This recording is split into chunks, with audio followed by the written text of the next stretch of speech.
叶清欢，出去后好好做人。重新做人。我堂堂顾家小姐，受上天眷顾，借你的身体重活一次。叶清欢，你的仇我也替你一起报了吧，就当借用你身体的报答。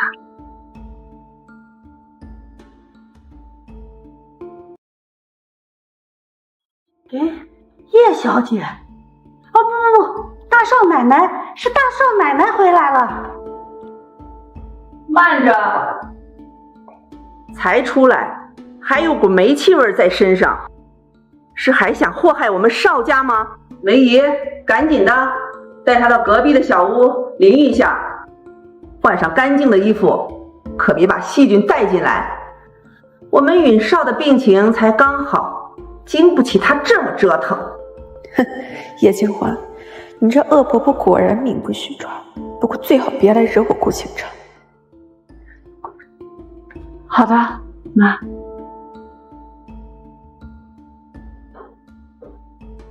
妈，这个女人怎么和3年前？梅姨，家里怎么没人呢？是这样的，大少奶奶，外边有个演习，老爷子带着太太、二小姐一同出席了，3少爷不知道跑哪方去了。那大少爷，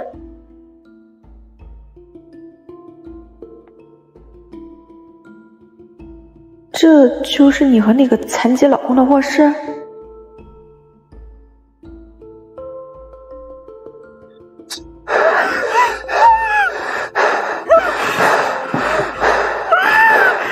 你是谁？放开我！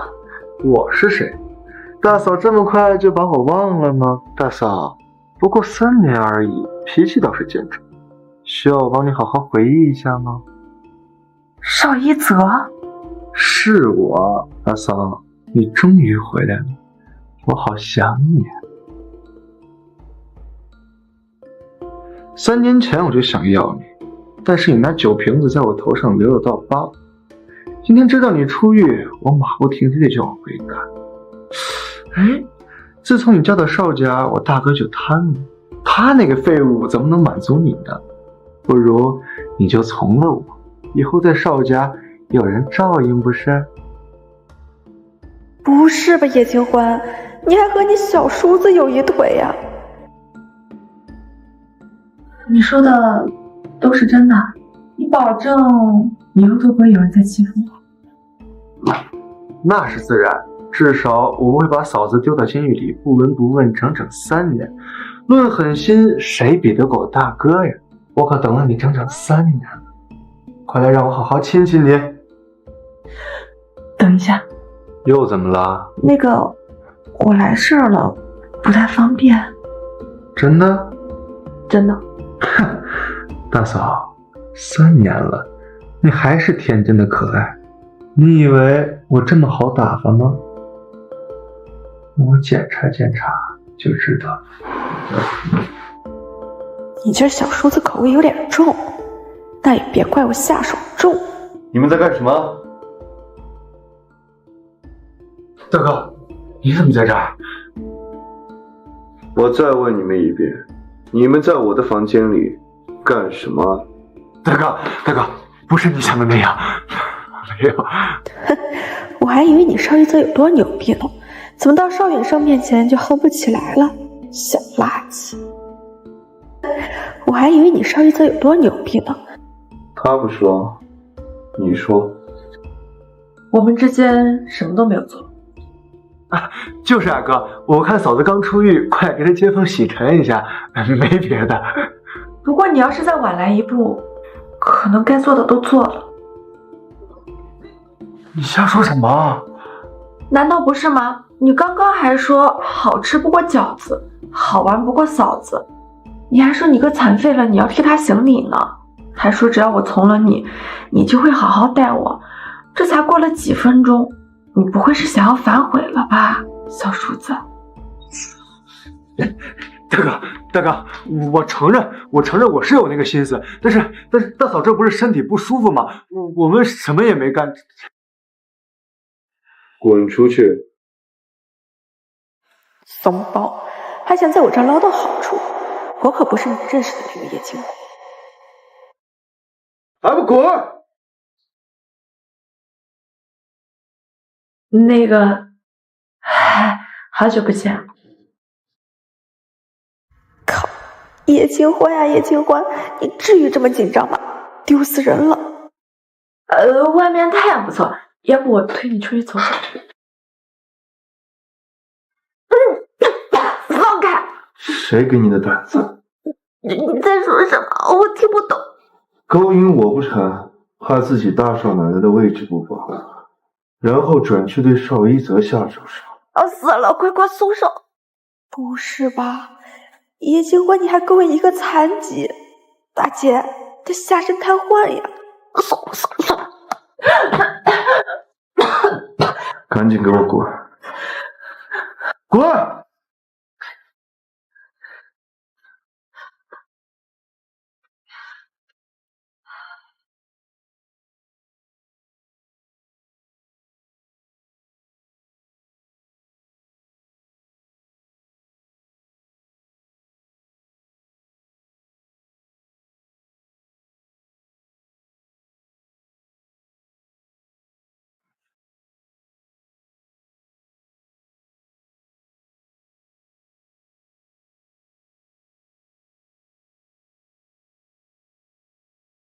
今日凌晨5点，边境市郊发生一起重大交通事故，当红商界名人顾凯行与其夫人在车祸中不幸丧命。陆小姐，你也别怪我们，我们也是听陆先生的吩咐办事。陆正离，我做鬼也不会放过你！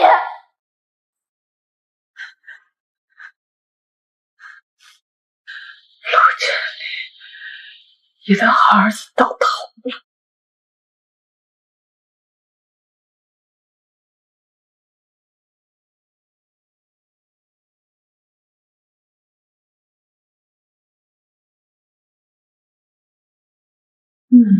妈，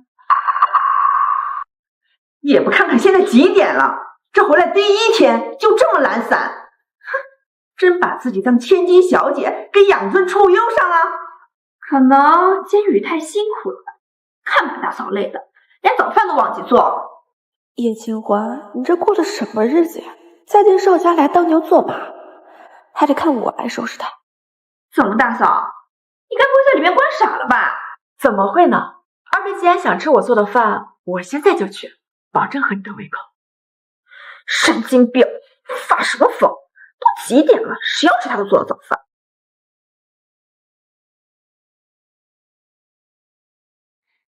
小丫，跟我斗，我看你吃不吃得下去。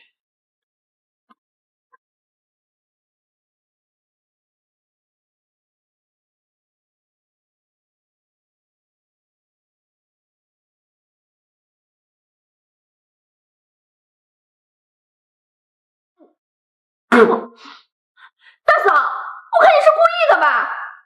你是不是想跟你犯的那个误杀罪一样，往我的吃的东西里面放什么东西来害我？有这么难吃？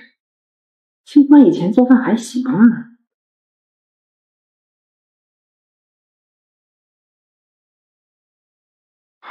这什么东西这么难吃啊？这么难吃？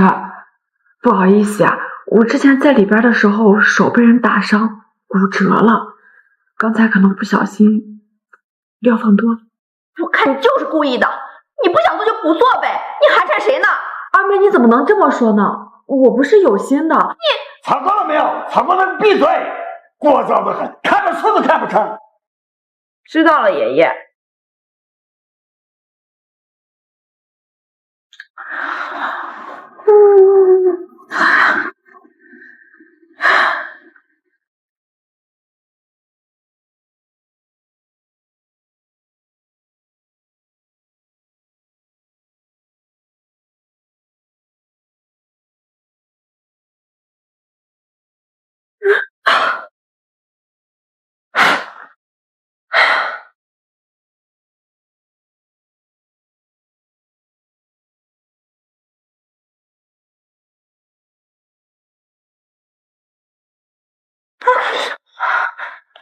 二少爷，我不是故意的，你要是不喜欢我，那我以后不来就是了。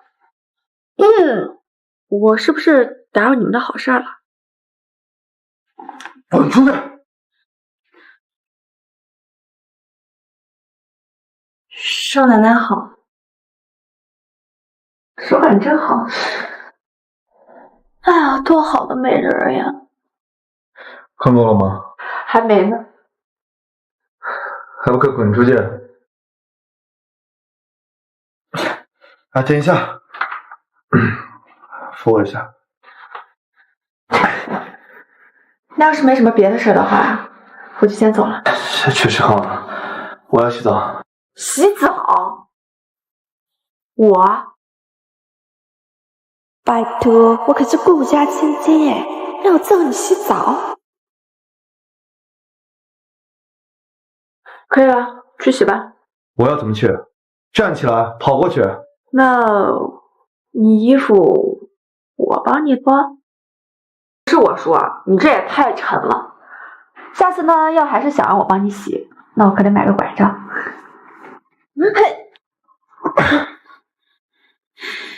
你还要爬多久？你的伎俩真是越来越熟练了。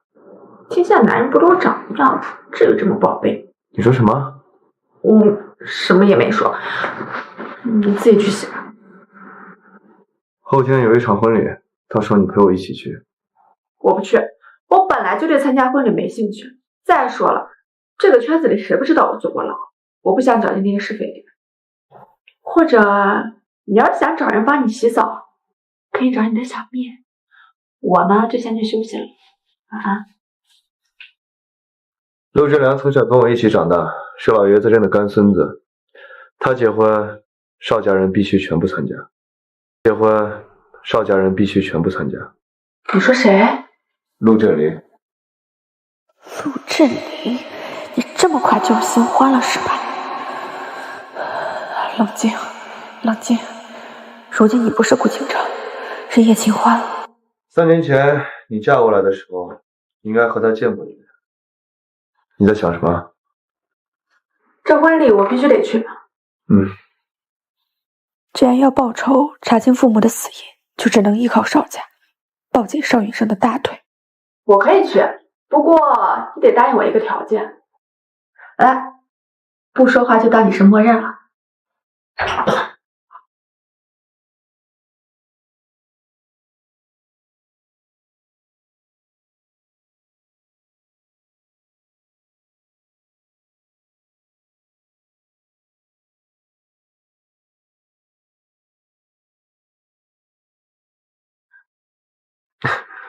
叶清欢，你知不知道羞耻？羞耻又不能当饭吃。再说你不都默认了吗？不说邵大少爷，咱们两个呢是合法夫妻，分开算怎么回事？夫妻本来就应该睡在一起。再说了，我又不能对你做什么。你闯进视线，一个人画圈圈，一个。陆振林，我是不是该给你准备一份大礼啊？什么反应呢？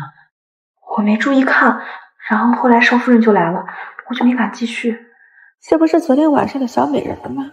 有点意思。你怕她干什么？她在邵家那就是个摆设。要是云生能看上她，我还要你干什么？夫人，这件事我真的做不来，要不你还是找别人吧，这可是和你说好了，你还是拿了钱的。早上好啊！你现在可是一点规矩都没有了啊！你看看现在几点了？出狱还没几天，天天这个点才起。妈，实在是我昨晚照顾允生太累了，你说说他，早上也不知道叫我起床，真是的。你说什么？你昨晚和允生睡在一起了？啊，这还要用人了，小声点。太好了，太好了！哎，你是应该好好休息一下了，还不快去把少奶奶的早餐端上来！雨欣，你这是要去买礼服吗？带上你嫂子一块儿去啊！嫂子，叶清欢，妈，你在说什么？妈，你在说什么？妈，我随便穿穿就行，不用浪费钱的。那怎么行？这是面子的问题。拿上，记得给雨生也挑一件啊。那就谢谢妈了。好，去吧。走啊，妹妹。真能装。邵小姐，这是我们今天新品，全市都只有2件呢，您穿上肯定是艳压群芳呢。是挺好看的，那我去试试。好的，邵小姐，这边请。哎，这位小姐，看你的穿着打扮，也不像是能买得起我们家衣服的人。我劝你呀，别乱摸，摸坏了可是要赔钱的，是吗？那我要说我是邵家大奶奶，笑话，我还说我是邵家大奶奶。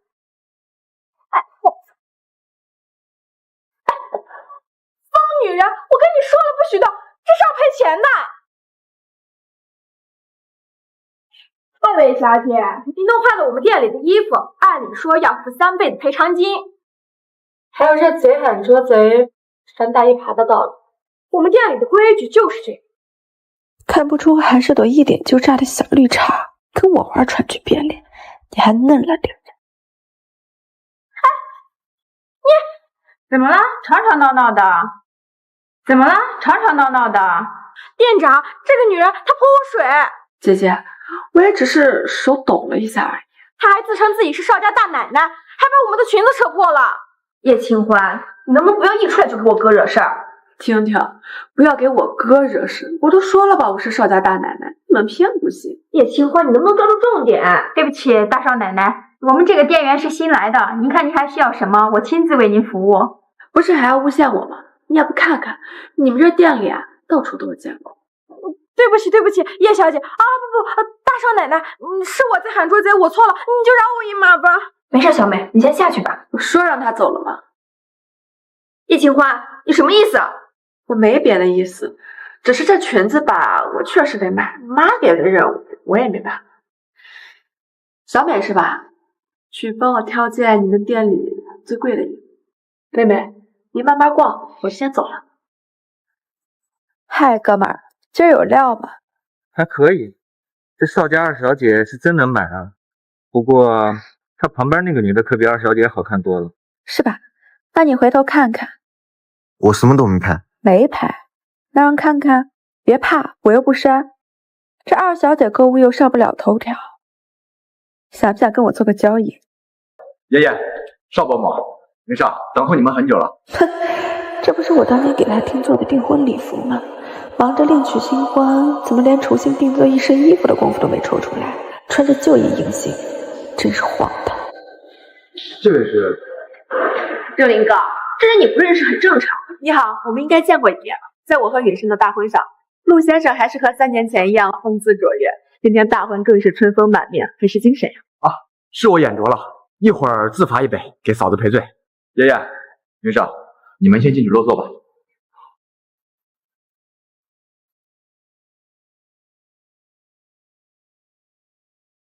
爷爷，云少，你们先进去落座吧。请2位新人交换戒指。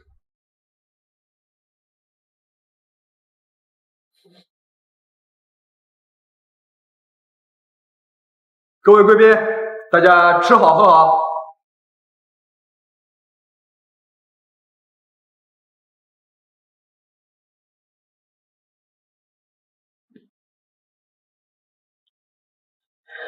婚礼前半部分的视频已经给你发过去了，打尾款后我会给你发后半部分。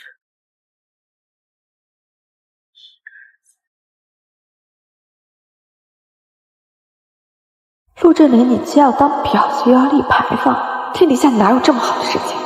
真以为婚礼一切从简，在外面就还能是那个痴情玄机的好男人了？陆家这婚礼也太寒酸了些吧？还不是因为陆振林的未婚妻刚去世，前脚在电视上100万让人寻亲，后脚结婚，大操大办让别人测数。挺丧良心的，不过他何必只在这一时？听说新娘子已经有了3个月的身孕，再不办婚礼就吓坏了。丧良心的，不过他何必只在这一时？听说新娘子已经有了3个月的身孕，才办婚礼，想怀了。3个月，3个月是你陆振林向我求婚的时间。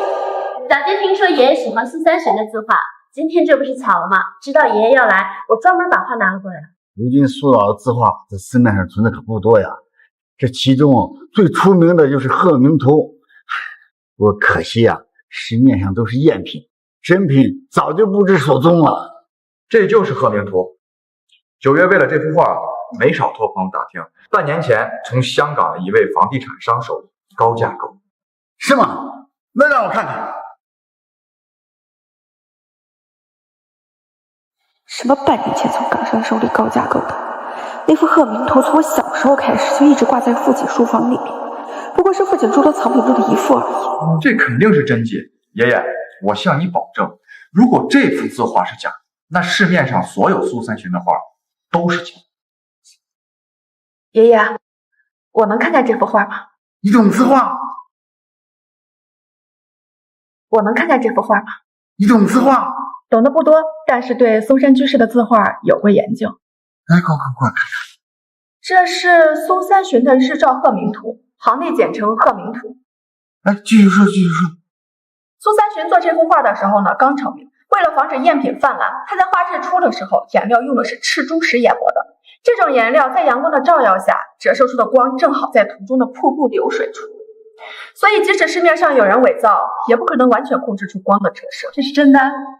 这幅画上，这光虽然是折射在瀑布流水处，但是赤珠石经过这么多年的风化，早已蒙尘，又怎么会折射出光线呢？正莲，把画收起来吧。这不可能，这可是顾凯行的藏品，他怎么可能藏一幅假的字画？是顾凯行的藏品，他怎么可能藏一幅假的字画？顾凯行，顾氏财团董事长。陆太太刚刚不还说从为港商手里买的？不是的，这顾倾城不是陆振林的未婚妻，他岳父的东西怎么会出现在这儿？他们一家都葬成了火海，这东西怎么在这儿？郑林，你这是什么意思？爷爷，我只知道你喜欢这幅画，所以我才……陆先生，字画是不是假的并不重要，我们做小辈的一番心意而已。但来路不正的东西送给爷爷，会害死人的。这是我之前从顾伯父手里购入的，真的只是知道您喜欢苏三旬，所以才冒昧拿来的，不是来路不正，也没别的意思。爷爷您别误会。够了，苏老一生清廉刚正，是我们从政人员的楷模。你这幅字画来路都说不清，还有什么好说的？是真是假就当我没看见，真是假就当我没看见。不好意思，我们视频一下。你什么时候还懂字画了？你们叶家谁教你的？自己喜欢就研究了一阵，不就等着字画吧？看把你弄的，有什么好得意的？懒得那么占让你们丢人算是好的，你邢欢身上还有件属于我的东西，我必须拿回来。不是说邵家长媳性格懦弱，上不了台面，这可不像。可不，我看他是一个明白人。老爷子，你要是收了这幅画，被人举报了，丢人可就丢大发了。他去哪儿了？邵夫人刚刚还在，好像去休息室了。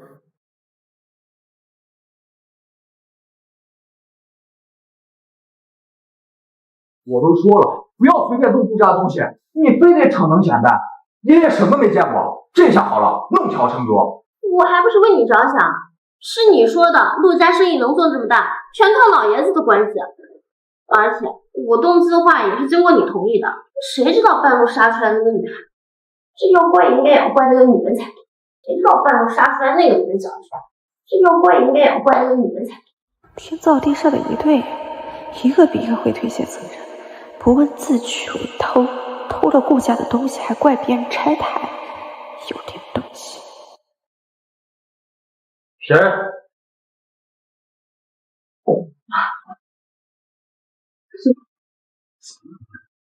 刚刚在外面听到你俩在争执，结婚是喜事儿，怎么还吵起来？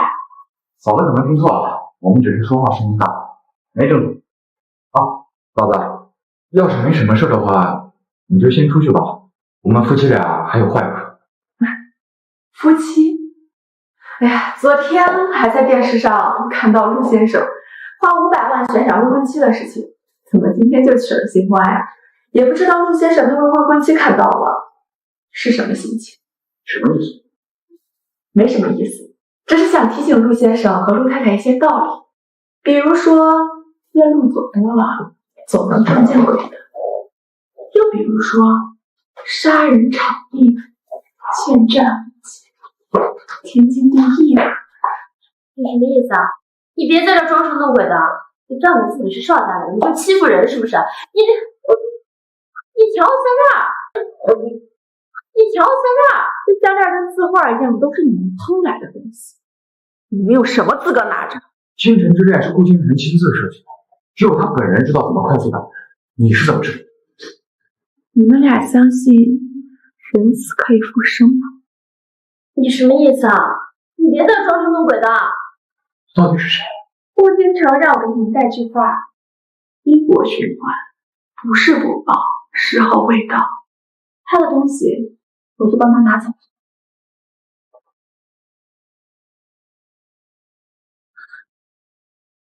叶金花，你什么时候来的？你怎么在这儿？如果我没记错的话，你跟陆振林是第一次见面，你对他的敌意未免表现得太明显，所以你到底是谁？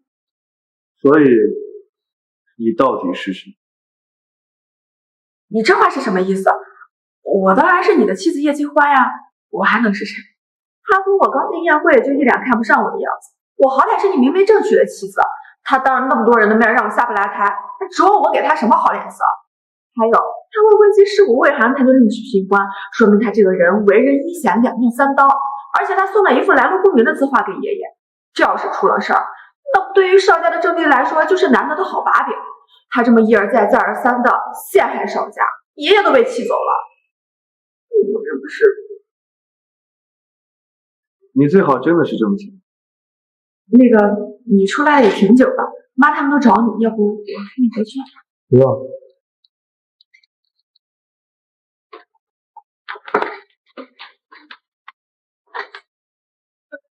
赵阳，我们肯定被那个女人耍了。我看他就是故意装神弄鬼气我们的。他不是你干爷的儿媳吗？你是不是跟他有什么过节啊？他故意这么整你？过节？之前也没怎么接触，难道是刚才在门口的时候，我一时口快？就说嘛，就因为这一句话，就这么咄咄逼人呢？怪不得他在邵家说不出。不行，我还是气不过。那怎么办？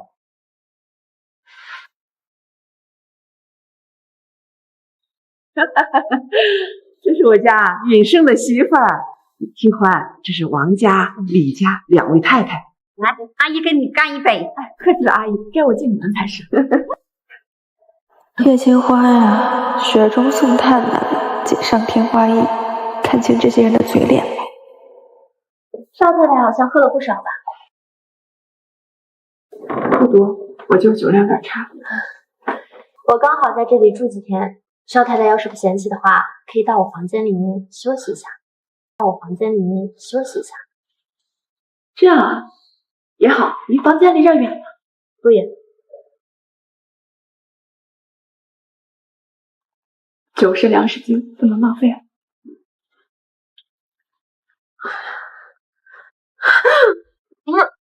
左子，你喜欢这么刺激的玩法，怎么不早点告诉我？怎么是你？左子，看到我就这么迫不及待了？我卖力你舒服，别得了便宜还卖乖。看你等一下，你竟然看出来我被人下药，你应该想到下药的人为什么要这么做。咱们俩在这儿，被人发现就全都完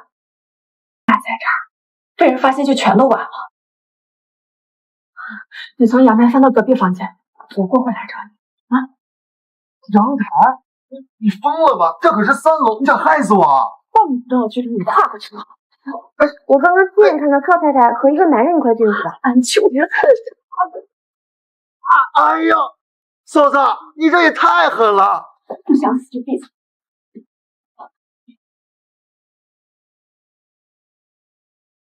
人呢？妈，我现在就把人找出来。你们怎么都来了？出什么事儿了？你干的好事！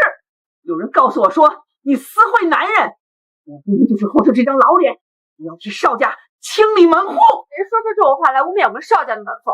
这是赤裸裸的诽谤！我亲眼看见他和一个男人拉拉扯扯的走进来，这还能有假？否则大家都在宴会厅，你一个人跑这里开房干什么？你这个不要脸的东西！你赶紧给我滚下来！你赶紧给我滚下来！妈，你不能听别人三言两句挑拨你就信了。俗话说得好，捉贼拿赃，捉奸拿双。我一个人我自己跟自己偷的。这是怎么回事？我亲眼看到的，他肯定把那个人藏起来了，或者在我们来之前就跑了。陆太太，你不能因为今天我在宴会上拆穿你字画的事情，你就污蔑我吧？我说呢，怎么恰巧喝了一杯酒就头晕？又恰好是你给我回房间，原来你打的是这个主意。我看陆家是不想跟邵家交好了吧？前有字画，后有这事。陆少爷，今天的这个事情，你一定要给我个合理的解释。嬷嬷，这其中一定是有什么误会。误会？我大儿媳向来老实本分，偷情这种事儿根本不可能发生在她的身上。你太太试图栽赃陷害我大儿媳，哼，这是要丢我们邵家的脸面。我们邵家自问，待你们不薄。我们邵家自问，待你们不薄。今天这么热闹，时候不早了，大家都早点休息吧。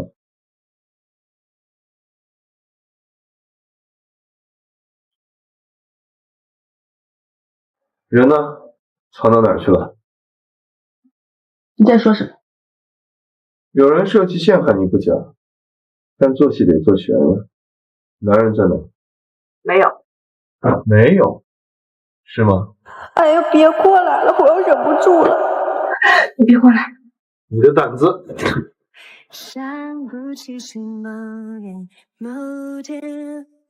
叶青万，叶青万，停下来！叶青万，叶青万，停下来！叶青万，哎，就一次了。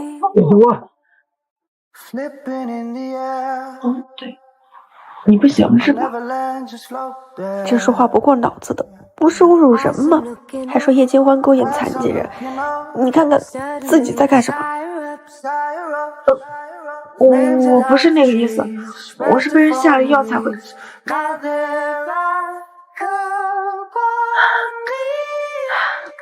不好意思。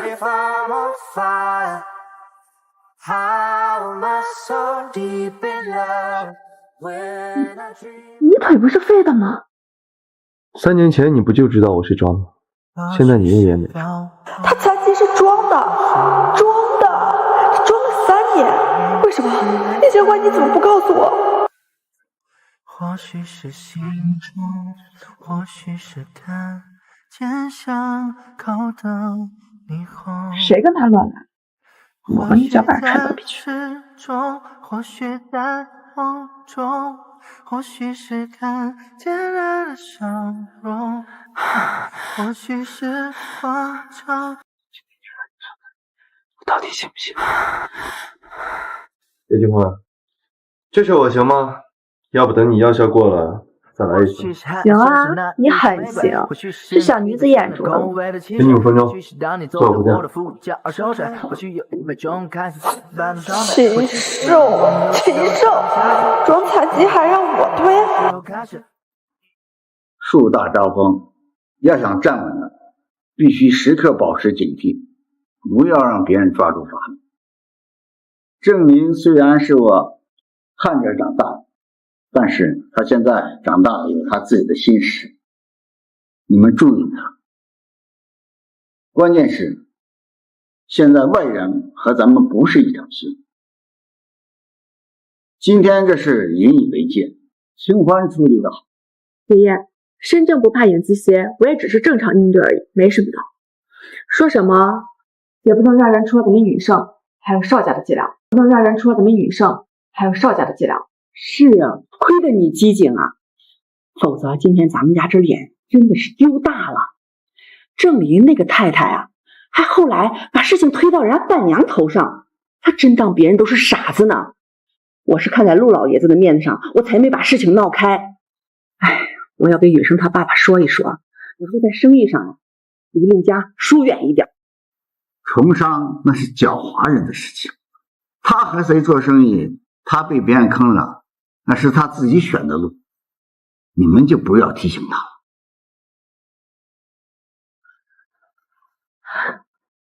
嫂子，好兴致啊，一个人在这等我呢。嫂子，你下午那一脚踢着我到现在还腰酸背痛，我却为了嫂子着想，在房间等了你一下午。哼，怎么你就这么安然无恙的回来了？我大哥那方面比我强，把你满足了？少姨子，外面女人多的是，你为什么就要揪着我不放？外面女人多的是，你为什么就要揪着我不放？当然是喜欢你啊，嫂子，你怕不是忘了当初和你相亲的是我，领你过门的也是我。你当时看我的眼神可是柔情似水，喜欢得很呢。当初是当初，现在是现在。当初我是被蒙在鼓里的。我比较好奇的是，你一直都知道我是你嫂子，你究竟是喜欢我这个人，还是说你喜欢的其实是你大哥邵雨生的老婆？我以前怎么没发现你这么聪明？做了一个牢而已，这变化未免也太大。鬼本官走了一遭，再不放聪明点的话，回来继续被人当枪使。再放聪明点的话，回来继续被人当枪使。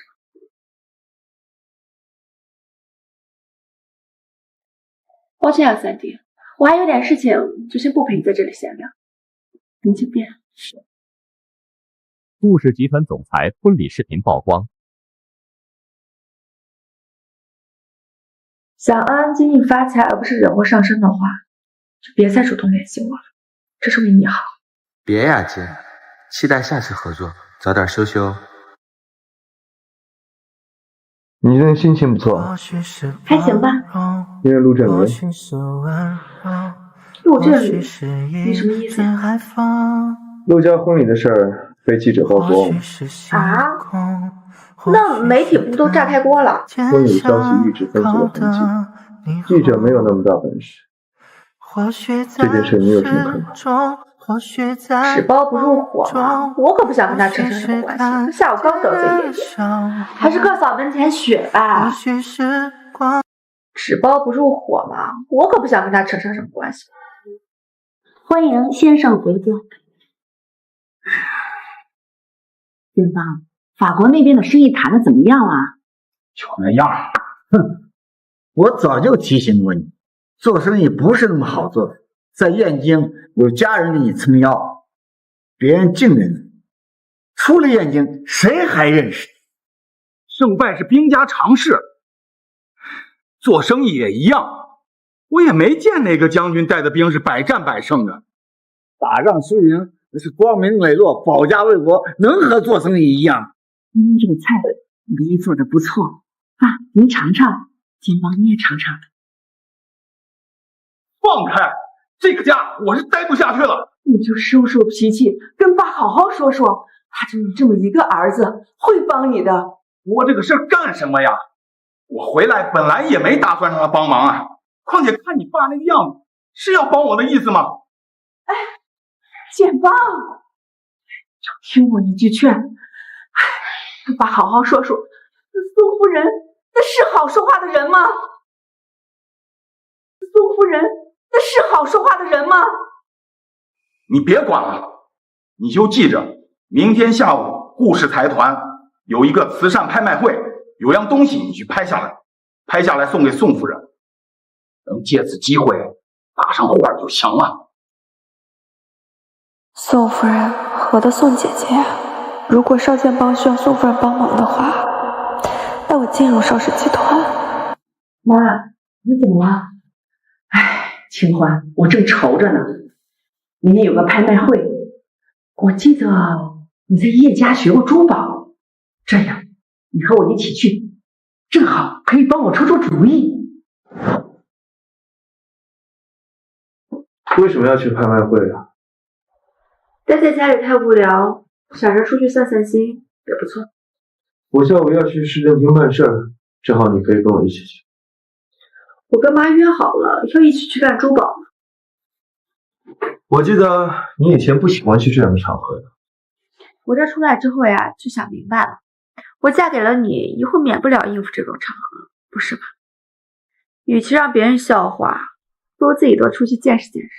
坐了3年牢，想明白的事儿倒是挺多的，看来改造的挺成功的呀。怎么，上帝也有兴趣想要继续改造改造？行了，赶紧回轮椅上坐好，一会儿被人看到，又说我半夜死会男人。夫人，宋夫人就在咱们隔壁，这宋夫人也不知道什么来头。先生要是搬出邵家来，还不能幸福他吗？你不懂，这个宋夫人啊，来头大了去了。我听说啊，商郑2街的巨头，一个是她娘家，一个是她婆家，而且这个女人还是个软硬不吃的女人，又特立独行。唉，这个圈子里，她要是喜欢谁，不问出身就乐意交好，但是她要是不喜欢，随便你怎么讨好都没有用。有多少人在她手上都吃了闷亏。宋姐姐那可是又美又飒，你可比不了。这样一个女人，岂不是得罪人很多？多着呢。但是人家有本事啊，这不，剑王这是非要让我来巴结他呢。什么事啊这是？明明跟老爷子说一声服个软就能成的事儿，非要让我厚着脸皮热脸来贴人家冷屁股。坏了先生的事，先生能妥吗？他是路都死了，他剑帮就得给老爷子服软。这么些年我守在这个家里，你当我是为了什么？回去以后知道什么该说，什么不该说。妈，你说的这些我也听不太懂。也是，你就能懂个字画、珠宝什么的，也是你亲妈从前积德了，哪还能懂这些？欢迎来到由陆正林先生发起的慈善拍卖会。这次的拍品基本都是顾董事长生前准备拿出来做慈善的私人藏品。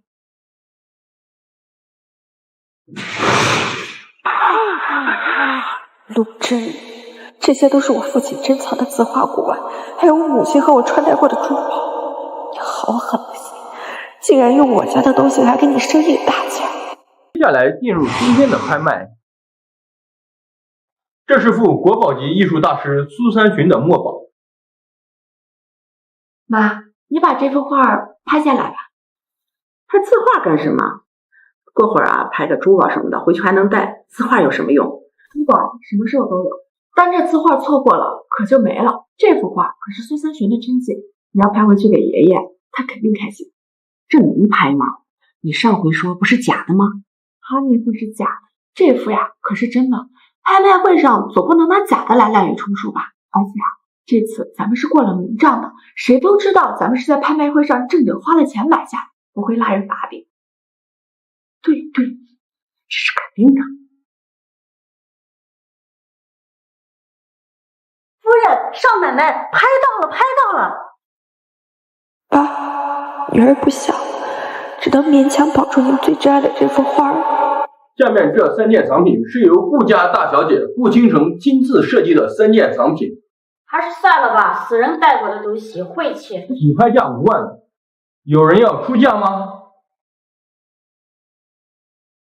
？50万吧，50万拍个死人的东西。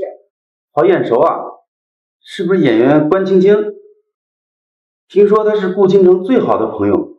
我的青青宝贝，这个手艺给我撑腰，不愧是你。这位小姐出价50万，50万一次，100万。100万？你先天失错了。顾倾城的设计，这世间独一无二。别说100万，就算1000万也值。这是明盛集团的司南少爷。我听说顾家原本有意把女儿嫁给司家。150万。200万。司南，你要死啊！还要和我抢？谁跟你抢？这是倾城的遗物，我买回去留个念想，总比不识货的3文不值2文带走糟践的好。用不着你来，我是她闺蜜。今天倾城的所有珠宝，有一样算一样，我全都买了。倾城真是当初瞎了眼了，还看上某个姓陆的衣冠禽兽，表面上喊着重金寻妻，背地里却娶了不要脸的小三。这狗男女投胎，永生永世都是臭鱼烂虾。今天不讨论与拍卖会无关的事情。关小姐出价200万，还有人要出价吗？1000万。关青青啊，你别费劲了。今天倾城的东西我是势在必得，当演员才挣几个钱，省着点花。真拿钱不当钱呀，这可是1000万呀！1000万1次，1000万2次，1000万3次。顾倾城社区款项链为司南少爷所有。你干什么呢？没什么，就是觉得有点感动。这俩人和顾小姐非亲非故的，人都没了，还这么帮她。唉，看你那没出息的样子。不过这顾小姐的确人缘挺好的，听说司南少爷为她的事情还忙前忙后，还有这个小演员也是，估计啊手里也没几个钱了。这年头雪中送炭的人可少了。下面这是压轴的藏品，不是顾小姐的遗物，大家可以出价了。夫人，这个就是先生让您拍下来的一件东西。这警方啊，也不知道是怎么想的，这明知道宋夫人喜欢那个东西，还非让我去跟她抢，这不是得罪人吗？爸的意思可能不是让您真的拍下来，只是让您叫个价，到时候啊，在宋夫人面前露个脸就够了，是吗？万一这个宋夫人喊到一半不喊了，那到时候那您正好顺水推舟给人送过去啊。左右不过是让您跟宋夫人搭上话，这件事情要没办成，爸那恐怕也不好交代。而且爸的脾气你也知道，你要这件事没办成，他也未必会跟爷爷服软。到时候公司出了事儿，他俩的关系更僵了，您的处境不也更尴尬了？梅姨，去叫价。750万。不喊了，这是要砸我手里吗？刚刚包间里的宋夫人出价800万。妈，可以了，再喊呀，就真得罪人了。这就行了吗？你确定这个宋夫人会记得我？能说上话吗？是邵夫人吧？我们夫人让我过来跟您打声招呼，谢谢您刚刚割爱，将那条项链相送。不夺人所爱嘛，既然宋夫人这么喜欢，那我也不好伤了和气呀。这是我们夫人的一点心意，算是弥补您刚刚没有拍到项链的损失。客气了，客气了。妈，我去趟洗手间。去吧，去吧。夫人，请等一下。夫人带的是刚刚拍下的藏品。夫人，请等一下。有事吗？夫人，你要是就这么出去的话，被记者拍到了，明天恐怕要沦为圈内的笑柄。您这时尚创始人的地位，恐怕也要遭到质疑。你什么意思？您戴的这款是顾家大小姐的人鱼泪，没错吧？您知道顾家大小姐从来没有把它带出去过，为什么吗？你认识倾城？谈不上认识，只是顾家大小姐这款人鱼泪，我正好感兴趣，翻典籍研究过。您脖子上的这款，其实并不是走不对。什么？你看，大概是因为这款眉心坠需要比较繁琐的发型，所以顾家大小姐怕麻烦，从来没有带出来过。这拍卖的人提前也不说清楚，提前1个星期就大肆的宣传这个拍片，我就是冲着这个才来的。他们是故意让我出丑呀！这我就不清楚了。我跟我婆婆也是冲着这款人鱼类来的，所以对它了解的比较多。不过很可惜，最后还是被您拍下来。你是少家的儿媳？趁现在没什么人看到，您摘下来，我帮您重新佩戴一下。您放心，我不会说出去的。这都是哪里的话呀？什么打扰不打扰之类的，我还要谢谢你呢，谢谢你提醒我，要不然真像你说的那样了，那我明天啊真的要上新闻出丑了。这都是哪里的话呀？什么打扰不打扰之类的，我还要谢谢你呢，谢谢你提醒我，要不然真像你说的那样了，那我明天啊真的要上新闻出丑了。你要是不介意的话，我给你挽一个合适的发型，配上这款微信坠。一方面啊，我是真的喜欢这款微信坠；另一方面，我也想看看自己亲手挽上的发型配上它是什么样子。夫人刚刚说提前1个礼拜就有人向您透露这次的拍卖会有这款人鱼类，可这不是压轴产品，不公布的吗？你不知道，是主办方内部的人到我家里来说的，叫安九月。听说是顾氏集团新任总经理的新婚太太，也是做设计的。我要不是看中这个眉心坠啊，怎么可能会浪费时间去那种小型的拍卖会呢？他是做设计师的，怎么会不知道这是款眉心坠？珠宝配饰的用途不是一个设计师的必修课吗？这夫妻俩前2天还来我家，让我帮他们牵大销做生意，拒绝了几次，还巴巴的跑上门来。我还想着这到底是什么原因啊，那么锲而不舍，原来是这个原因。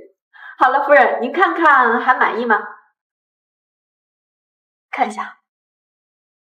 哟，还挺好看的啊。不错不错，比戴在脖子上好看多了。你帮了我这么大的忙，我应该好好的感谢你啊。举手之劳而已，既然没什么事情，我得走了。我婆婆呀，估计这会儿正找我呢。这个呀，是我私人的电话，不介意的话，咱们俩交个朋友。等拍卖会之后呀，我到时候请你喝茶，就算是我好好谢谢你了。你要是有空呀，随时找我。我平常一个人闲在家里也挺无聊的，除了研究珠宝配饰之外，也没有什么别的爱好。只要您别嫌弃我是个家庭主妇就好了。家庭主妇怎么了？女性的力量是不可小觑的。我觉得你在珠宝设计方面啊，可比那些不知道从哪冒出来的设计师要强多了。哎，还有啊，别总是夫人夫人的叫我，你叫我宋姐就行。宋姐，哎，宋姐，哎，那我就叫你清欢了。清欢啊，你说你这么有才华，在家当家庭主妇干什么呀？你干嘛不干一番事业呢？我是有这个想法的，不过，这个就说来话长了，还是有些困难的。我先走了，再会。好，下次我请你喝茶啊。好嘞。清欢，干啥去了？刚跟谁聊天呢？宋夫人，宋夫人。跟宋夫人说上话了？宋夫人她的珠宝出了点问题，我帮她解决了。怎么了，爸？是有什么问题吗？没问题，好好跟我说说今天到底是怎么回事。今天呢，就是巴拉巴拉。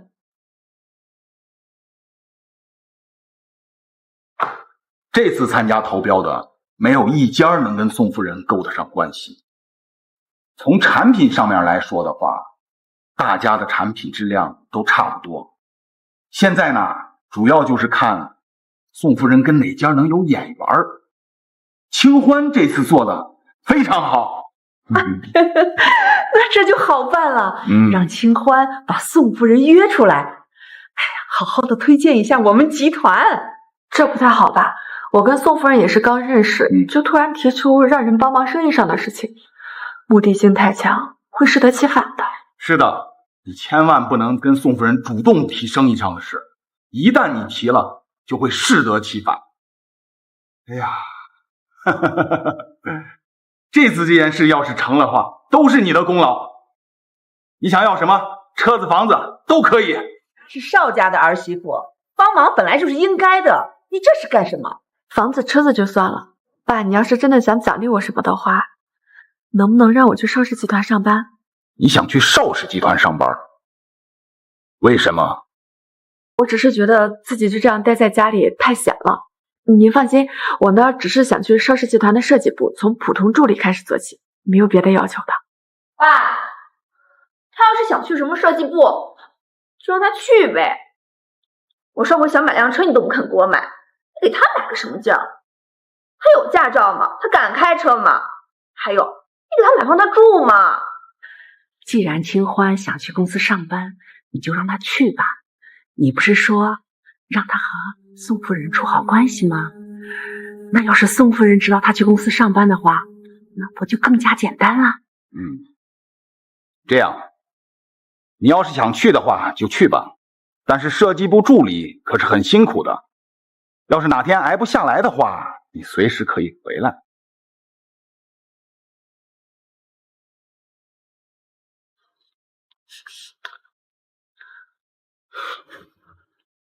叶清欢，你到底要干什么？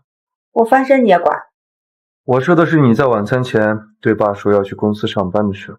我不都说了吗？我在家太无聊了，想找点事情。你说这个话，连爸差点都没骗过去。人不犯我，我不犯人。我只不过是想拿回属于我自己的东西。你放心吧，我不会做任何损害邵家利益的事情。你也没有必要浪费精力在这件事情上追根究底。拿回本该属于你自己的东西，跟顾家有关。你跟顾家是什么关系？什么顾家？跟顾家没什么关系。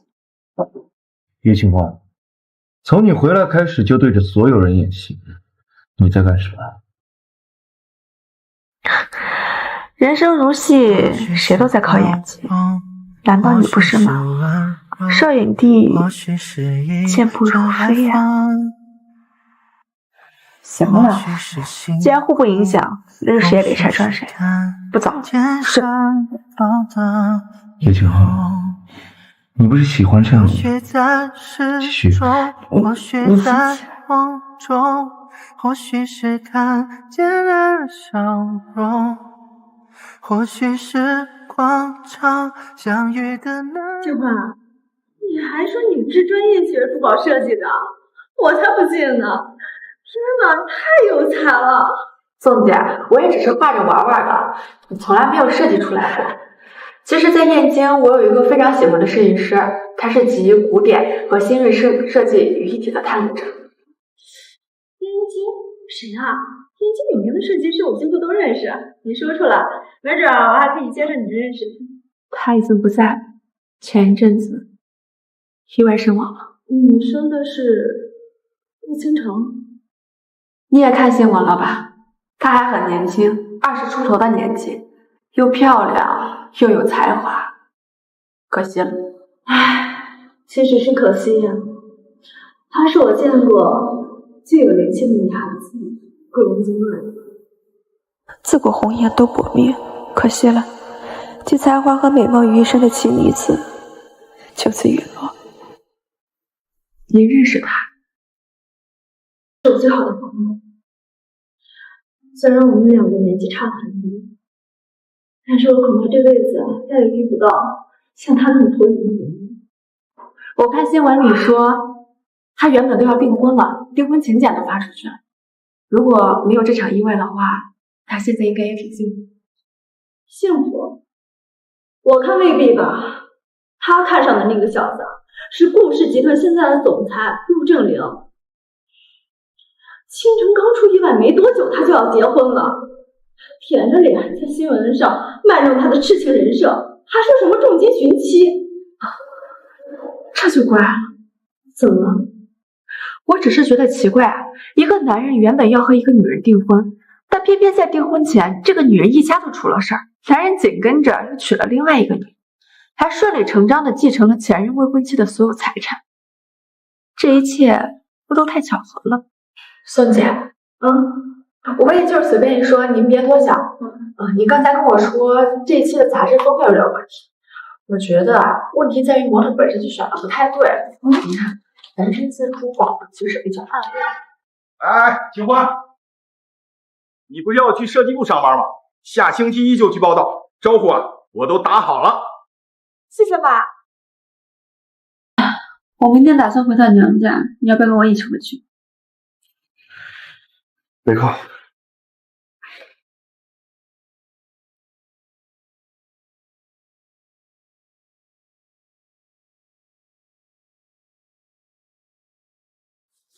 大小姐，你怎么回来了？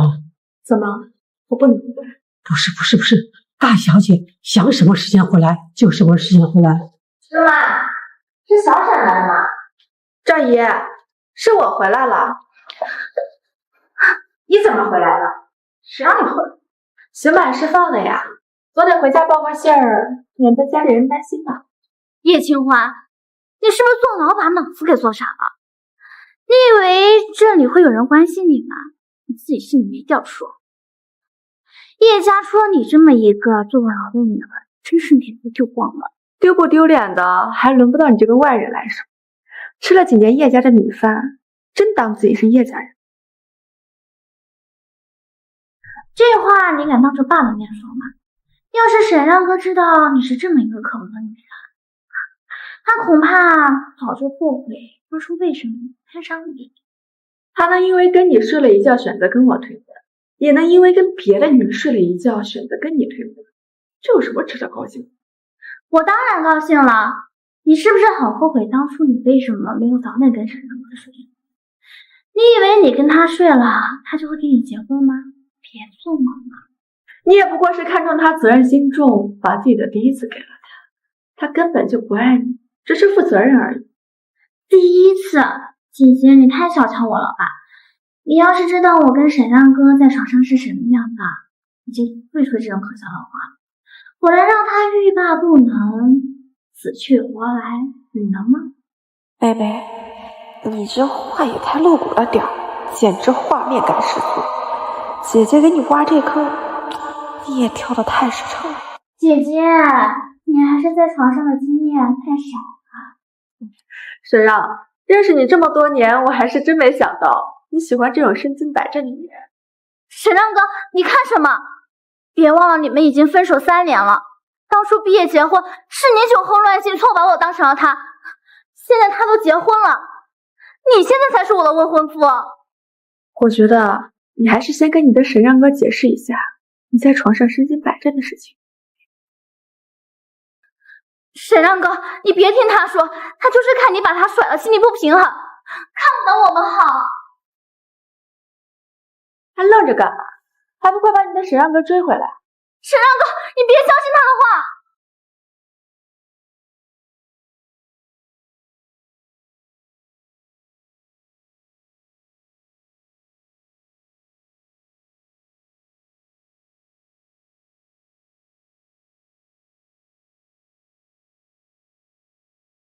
你看看，你一回来，家里弄得鸡飞狗跳的，你想干嘛？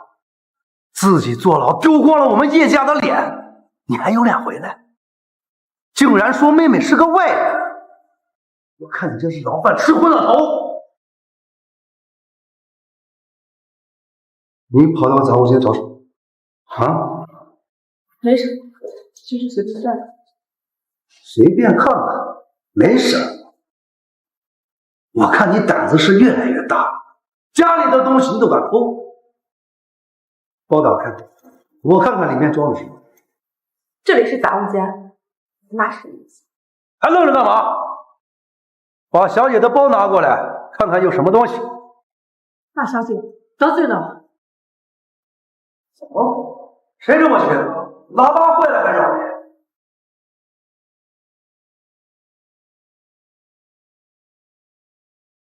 哎呀，大少爷，您怎么来了？这新婚后你还是第一次登门啊？啊，没打招呼就贸然登门，抱歉。没，都是一家人，说什么抱歉呢？青花，这大少爷跟你一块回来了，你怎么也不说一声？你也没问我哎，我这不刚一回来就被你们数落了一顿。哎呀，姐妹俩拌嘴而已，说什么数落？老爷还不赶紧让佣人领大少爷进门？这可是新姑爷头一次上门。不必了，清欢，过来。你不是不来了？你说的对，毕竟我们是夫妻，要共情他。小别胜新婚，这姑爷也有3年没见到清欢了，现在反而比新婚的时候更亲。赵姨，你有时间说这些有的没的，不如给客人上杯茶。这新姑爷上门连杯茶都没有。周妈，爸，咱们月子外面怎么那么多？咋咋呼呼的，像什么话呀？都要吃中午饭了，你跑出去干嘛？让客人在这儿等，快过来，叫姐夫。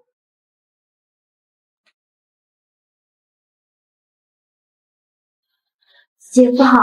啊，这是相思的未婚夫，你跟着相思啊一块叫姐夫。你不是说清欢嫁了邵家后不受重视，所以国门都没人陪着吗？哼，又看上你男人了，叶清欢，你这妹妹真是狗改不了吃屎。玉生，咱走。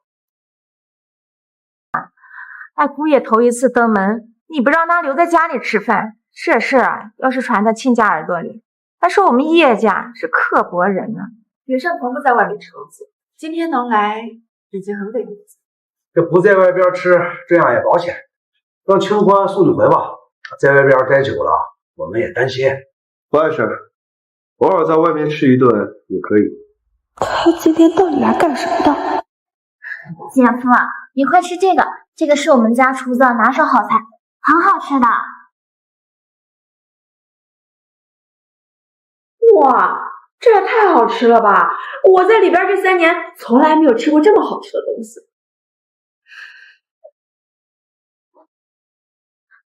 姐夫，你也吃。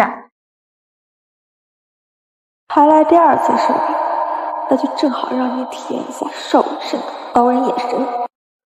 云胜呀，我知道你从来不吃外面的东西，但是这来都来了，你就尝一口，约服了我妹妹的一番好意，姑娘家脸皮薄的。尝一口，约服了我妹妹的一番好意，姑娘家脸皮薄的。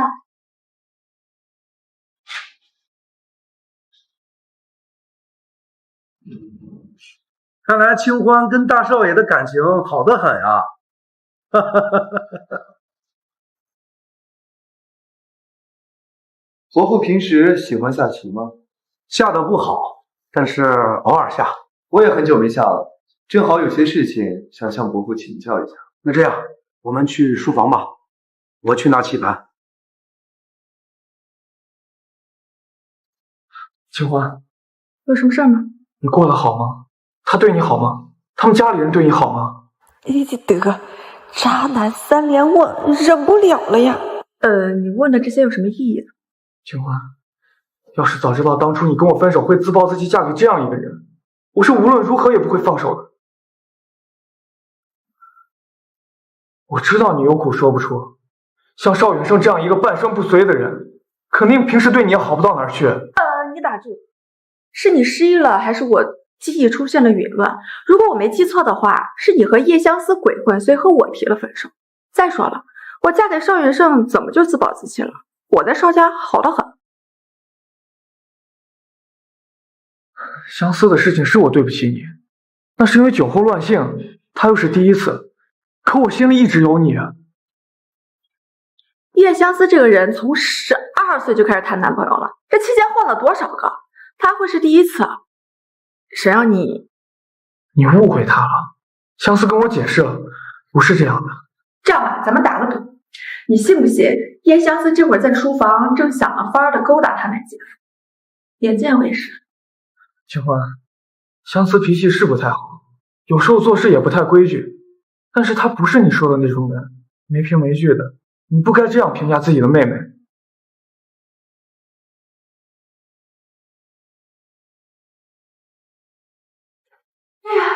云胜，你没事吧？生着呢没？我没事，不过你们叶家的家教还真是别具一格呀。妹夫，你何得好好管教管教妹妹？这远胜是自家人还好，以后要是出去闹了笑话，丢了可是2家的脸面。盛阳哥，不是你想的那样的，我只是想帮姐姐试探一下姐夫可不可靠。你别忘了你之前跟我的事情已经伤了姐姐的心，我不能让姐姐再随便嫁给一个外人。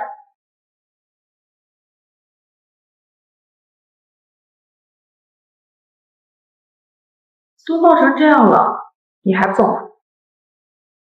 你好像对你们家这件事情毫不在意。其实也不是不在意。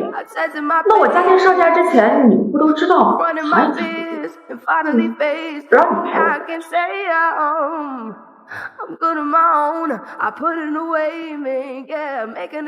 我。何许，来接我。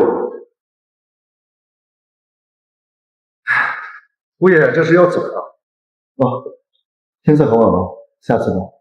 也行，路上注意安全。杏花，照顾好姑爷。今天的事情，谢谢你。下周一你就要去公司上班了，听妈说你不要什么设计总监的职位，偏要从什么小助理干起。我不想让你被人说三道四，就慢慢来，也省得给你添麻烦。人贵自知，既然什么都不懂，就不要学别人进什么职场。什么我不懂？我学画画的，而且我学了8年的珠宝设计，我怎么就不懂了？珠宝设计，我记得你大学不是学的药理吗？妈的，竟然说漏了嘴！叶清欢以前是学医的，而我过去就学的是珠宝设计。我怎么样了，婉薇？阿雪，怎么回事？大哥，是夫妻，您还好吗？我没事。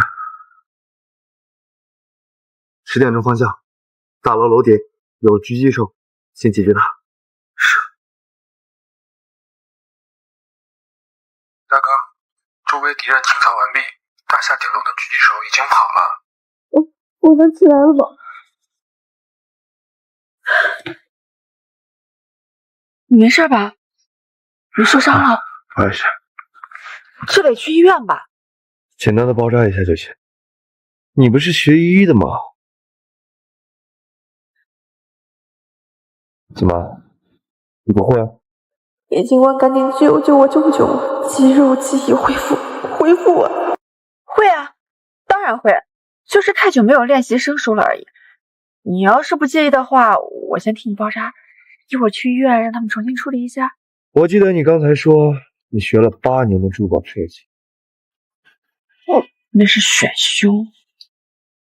今天的伏击和3年前的事情有没有关系？大哥，知道这件事的人实在太少了。刘上将的夫人口风太紧，身边人全换了，问什么什么也不知道，除了死者身份，勉强只查到一个死亡原因。要是这么好查的话，这几年我也不会半点消息都收不到。大哥，是我办事不力，不关你的事。我先进去看看，看来只有这个办法。听说今天你去叶家？是这样的徐趟，毕竟你们结婚已经3年，一直也没有陪清欢回去，也该补上。不过这次遇袭的事有点巧。是有些巧。清欢回来这么长时间了，关于他当年坐牢的事儿，您从来没告诉过我原因。我最近知道一些事情，和我这些年知道的不太一样。都过去的事了，今天你突然回来，就为这件事？3年前死的那个女孩和刘上将的关系匪浅，她是因为失足掉下楼大出血身亡。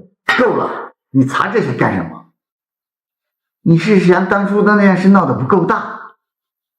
是嫌我们脸丢的还不够？当年要不是你在职的话，这桩事足以毁掉你的所有一切。所以您就是为了我的前程，才让叶清欢替我去坐牢的，唉，他替你顶罪是他自愿的，没有人强迫他。对他这样一个没有背景的女人来说，未尝不是件好事。你现在为他说话，未免太晚了一点。人不是我杀的，我问心无愧，凭什么要让他替我顶罪？当年的事情，您让我不要过问原因，藏拙装残，我也照做了。您还想要怎样？你是在家待得太久了，那件事是你问心无愧能解决的了吗？有人要算计，明摆着是要把黑锅扣在你的头上，扣在我们邵家的头上。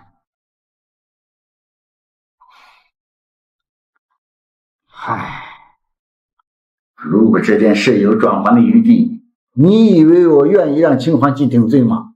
他毕竟是我们邵家的人，身上有我们邵家的脸面。如果当年真的让你去服刑，你以为在牢里你能活着出来吗？余生呀，你要记住，如果你在这条路上要走下去，这一辈子身上不能有半点污点，必要时谁都可以放弃。最忌讳的是莫过于重感情。你不是没有吃过亏，木婉的死还能没让你明白这个道理吗？你不要跟我提木婉，所以你让叶清欢替我去坐牢，就根本没想着让他活着出来，是吗？你这是什么话？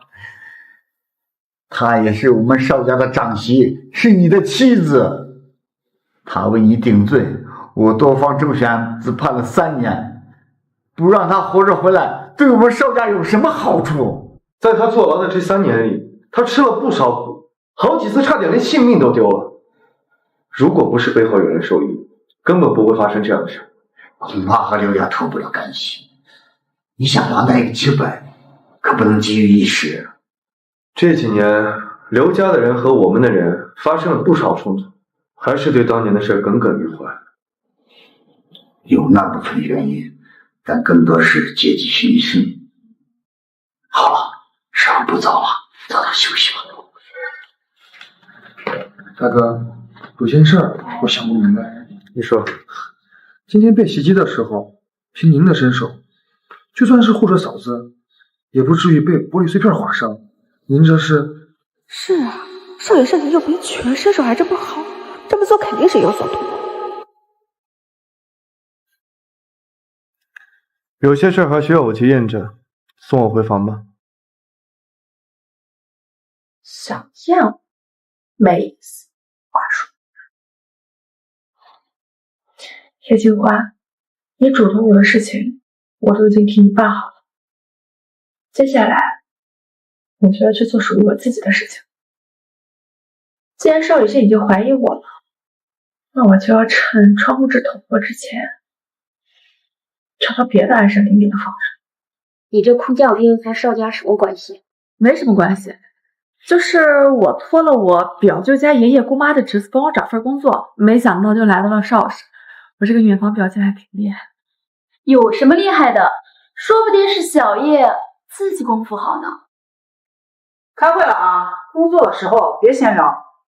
哎，然姐，听说这一季是秋冬新品。是啊，怎么和春夏的没有什么区别？看来新来的小助理挺有见解的，那就去参加设计师大赛吧。还有一件事啊，陆家那个儿媳妇刚生完孩子，所以我们谁有空去看一下，表示一下心意。爷爷，要不我去吧？不妥。是不妥。之前在婚礼上，清欢啊，你看出来给的那字画是假的。虽说你没有错，但是事情也算是你挑起来的。你去啊，是不太合适。要不让允胜陪我去吧？没关系，我之前去看了伯父，是该在家好好休养休养。允生，你能来，我已经很高兴了。之前的事情是9月不懂事，看走了眼，我一直很抱歉。哦，对了，去看看孩子吧。9月，嫂子来看看孩子。这主卧重新装修过呀，也忒俗了点吧。之前在婚礼上是我不对，也是我没考虑清楚，这种事情应该自家人私下说的吧，也难怪9月还生我的气啊。不是为这事儿，9月那是刚生完孩子，身体不太好，嫂子你别介意。这孩子瘦了点，听说不到7个月就早产了，怎么这么小点就出院了？没事吧？9月说医院的病菌太多了，要回家休养，请了私人医生，就在隔壁。这个呢是爷爷让我准备的礼物，听说呀，老人准备的礼物保孩子长寿，那我就不多打扰了。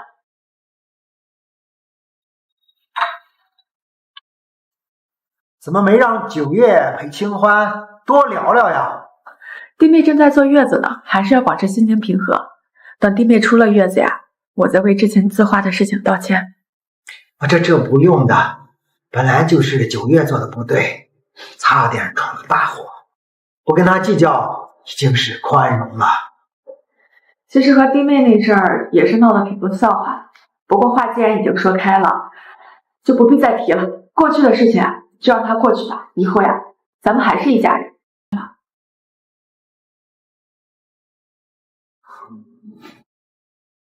怎么回事？父亲问的是什么？别跟我装傻。允之的太太为什么说她和九月闹了笑话？九月为了出气，设计叶清欢和男人私会。荒唐，简直是荒唐！你真是色令智昏！我白养了你这么大，你现在居然任凭这个女人摆弄，做出这种蠢事来！哎，小花，什么？叶清欢在邵氏上班？等我过来。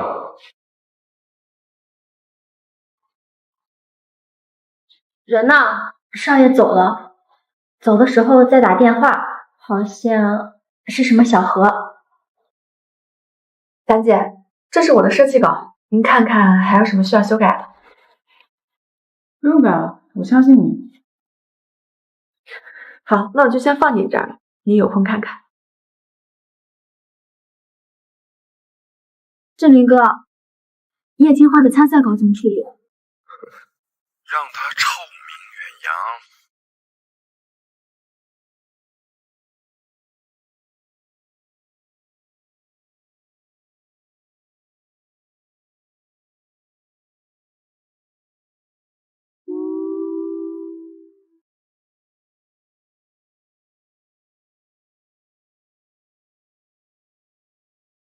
小何，你放心，我都安排好了。你在叶清欢的前面，到时候是看手心。以上就是我的参赛作品。兰姐，放心。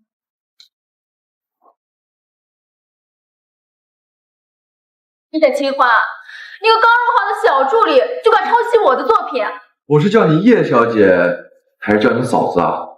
依我看，为了比赛的公平，你还是退出设计圈吧。居然有这种事情，真是设计师的耻辱。接下来啊，我就给大家看一下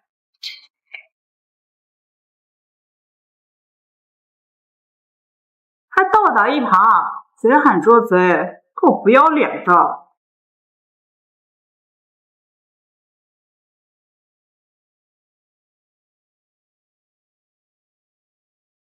恭喜叶清欢小姐一举夺冠，成为新任设计师。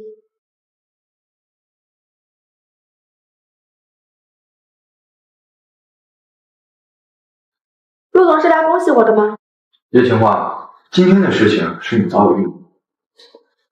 陆总未免把我想象的城府也太深了吧？我能预谋什么？预谋你和何小丽想让我身败名裂，还是预谋你和何小丽想要抄袭我的作品？还是预谋你和何小丽的奸情呀？你们怎么这么听话，非要一步步的走上我预谋里的不归路？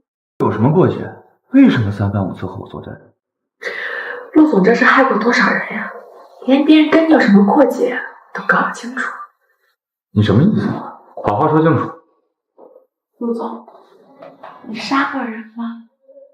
尤其是被溺死的那种，先是鼻腔和口腔里边呛水，到最后灵魂离体的那一瞬间都是有知觉的，很痛苦，能看到所有害死他的人，怨念很重着。顾巡长，你给我闭嘴！都是你自找的！你还干什么？云生哥，这是误会，误会。陆家跟邵家的关系刚修好，你就在这欺负我太太。就算她做了什么事儿，可是我不相信有什么事儿能让你连邵家的面子也不给。还是说你根本没把我们邵家放在眼里。一起从小玩到大的兄弟，我是一心为你着想的。这个女人嫁给你，就是为了邵家的名分，心里根本没有你。还有她今天不顾邵氏的名声，诬陷顾家。人渣，还在编故事！要不是嗓子太痛，骂死你个龟孙！你看到了，是他先动的手，我是自卫。所以你的意思是让我去相信从小就认识，但仅限于认识的兄弟，而不去相信和我同床共枕的太太。今天的事情，我会一点都不差的告诉你。如果你们陆家不想跟邵家交好，我们也不强求。李少，还在这待着干什么？等着被别人掐死吗？大哥，嫂子，让我送你们回家。对了，你今天怎么会来？如果我不来的话，你会怎么样？那我就挂了呗。我要是被陆振林掐死了，他也逃不掉。以命换命，挺值的。不值。陆正林的命换你的命，我觉得不值。你放心，我还是很惜命的。多大点事儿犯得我跟他拼命。咱们俩的合作关系会因为我单方面就终止吧？我说2句话的功夫，你就不见人了。他们那么污蔑我，我还怎么跟他待下去？别看，用这种方式来讨好你就不怕我不上根？我怕你身边的女人那么多，而且我不用尽方法粉饰自己，你就被别的女人跑了怎么办？知名设计师和小丽涉嫌抄袭，这种下三滥的手段都使得出来呀！我看陆正林啊，还会不会待在那个狐狸精身？太太，少爷他在那边过夜了。什么？这都是叶清欢。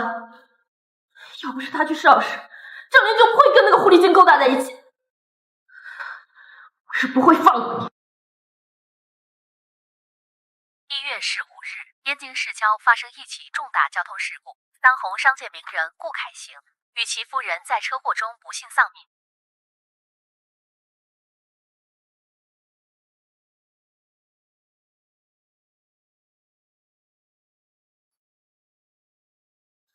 先不管，你说他上次差点死在监狱的那次是什么时候？一样的日期，忽然转变了性格，对陆正林的敌意，对自己娘家的不屑，聪明才智和见识。你去一趟人类研究所，看看秦教授回来没？如果回来了，就说我有事和他聊聊。跟我确认，你可就藏不住了。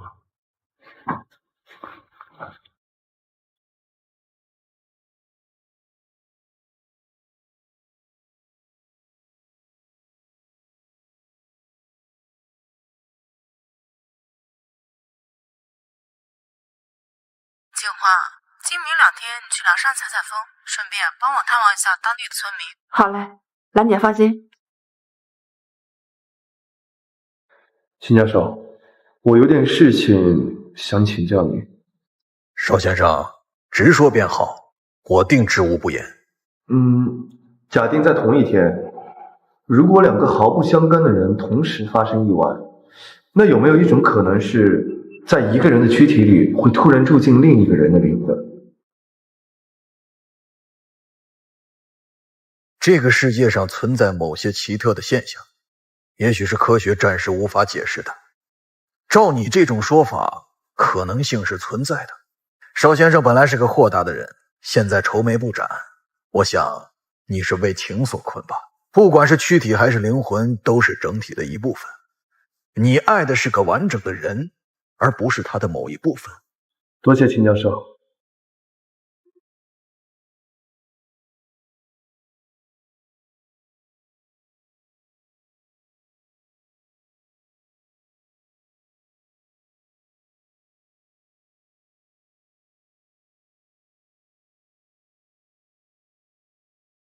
这车是不是太久没开，刹车感觉有点踩不动呢？哎，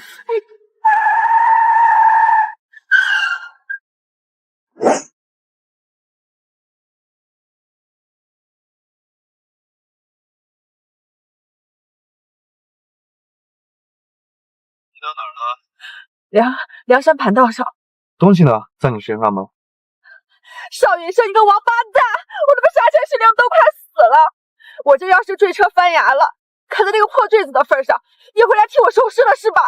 刹车失灵。冷静点，你怎么？叶清欢，叶清欢，你能听见吗？叶清欢，听得见。你保持冷静，继续往前开。我现在就在你后面，距离你不到5公里。真的？你没骗我吧？我看见你了，你继续往前开，再过10分钟就可以看见你跑道。我的车会从你旁边过去，到时候你直接撞上去。你敢骗我？你是王八蛋！别害怕，有我在。邵云生。回忆全部都小心地收起，没事吧？你怎么才来啊？我应该早点来的，是我来晚了。不哭了好不好？你在他刹车上动了手脚？是他自己啊，非要去梁山那种荒郊野岭的地方，这山路可不好走，再加上刹车失灵的话，他一旦翻了车，不可能生还。我们只是跟他有点过节，你不至于置他于死地吧？你疯了！你真的不怕他和顾倾城有什么关系吗？不可能，他已经死了，已经死了，我亲眼看到的。你只是看到他开车坠海是吗？我早就告诉过你，做事一定要做干净，尤其要做这种大事，绝对心里不能有一丝侥幸。如果顾倾城没有死的话，他回来的第一件事就是要了你和我的命。这杀人的事情，你做的不止一次了。除掉一个像叶清欢这样无足轻重的人，就能和邵氏重修于好，对顾氏集团现在的危机，百利无一害。万一他没出事，就算他命大没有死，像梁山的女人，他也回不来。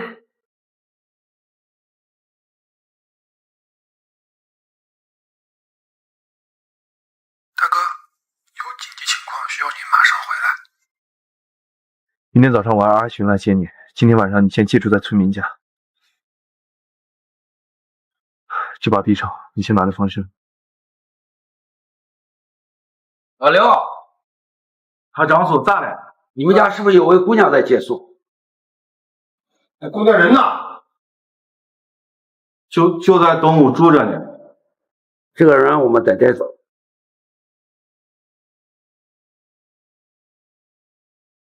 你们是谁？你们来干什么？谁让你们来的？阎王爷。哎呀，他张叔，辛苦了，辛苦了，辛苦。你拿着，钱怎么少了是吧？不是，他张叔，你就给了我一晚上，明天天亮我就给你取我存折里的钱。看在你们家第2次娶媳妇份上，我明天一早来拿钱。行，知道。那个您把它放下呗，我总得让我儿子看看那长什么样啊。咋的呀？你还担心你不好看？哎，不是，我给你打保票，全村的找着比这更水灵的，你这钱花太值了。好，走，进屋看什么？哎，走。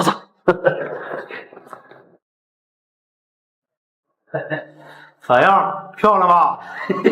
漂亮，比以前那个漂亮多了。你们是谁？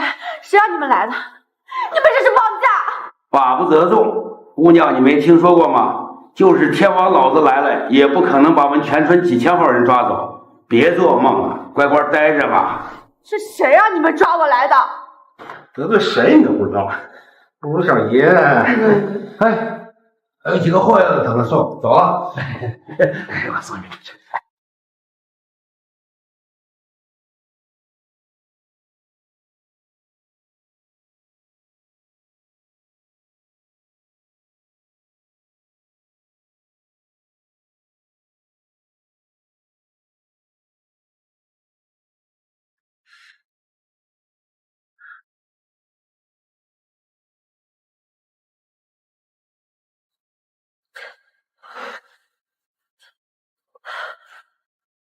顾倾城，别怕，都是死过一次的人了，冷静，只要等到天亮，学富过来。等明儿就把剩下的钱补给你。过两天家里办喜事，你一定要来。头儿，快来看看，爹给你买了个新媳妇儿，看你喜欢不喜欢？人呢？快！肯定还在屋里，你去看看人呢？门后面有没有？啊，门后。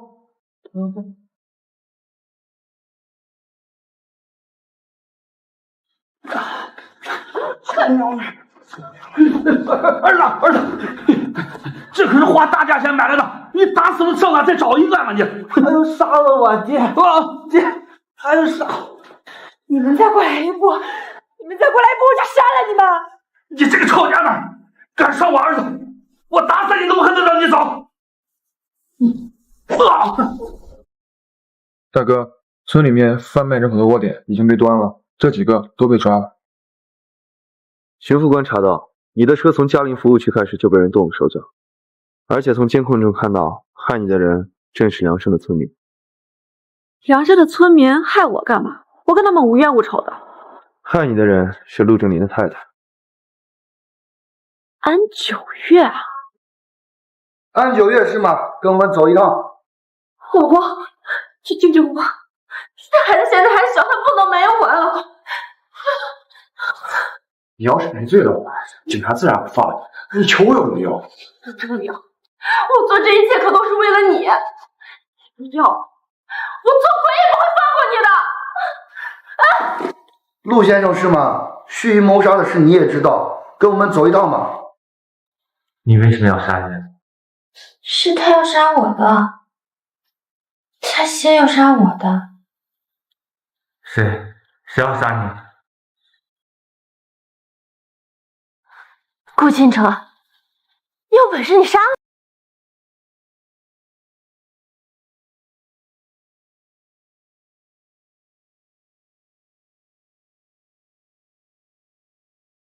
我！你怎么来了？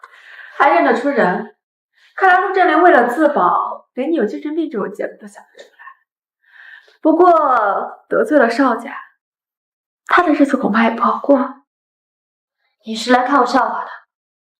我呢，是来慰问故人的。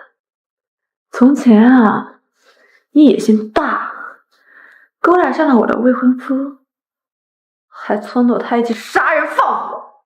你到底是什么人？